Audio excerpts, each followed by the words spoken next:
গাড়ি রাস্তায় চালাও, কইরা যাওয়া কিন্তু।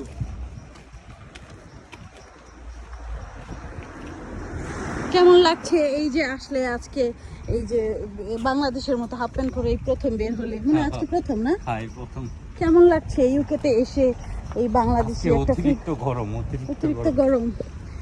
আমি আসলে তোমার ফিলটা জানতে চাচ্ছিলাম, মানে অনেক ফিলিংস, গরম, তোমার মনের ভিতর কি উৎপন্ন হচ্ছে? না উৎপন্নের কিছু নাই ভাই, ঠান্ডাই ভালো, গরম ভালো না। আরাম যাতে বেটা শীতের দিন আইলে কোস এত শীত, ও বাবা গো শীত শীত শীত শীত। ঠান্ডাই ভালো কেন জানো? ঠান্ডা ট্যাকেল দেওয়ার লেগে বেশ কয়েকটা জামা কাপড় পরানো যায়, আর গরমের মধ্যে তো জামা কাপড় পরলেও গরম লাগে। তুমি তো বিদেশ গেলে, বাংলাদেশে গেলে এখন তো মানে ভাব ধরবা আম ফরেনার, আমরা লিডেলে যাব না ওদিকে যাই, হেঁটেছি। না, লিডেলে যাই।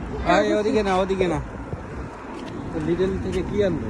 আমি ফার্স্ট টাইম স্যান্ডেল পরে বের হয়েছি। লিডল না যাই, ওদিক থেকে ঘুরে আসি।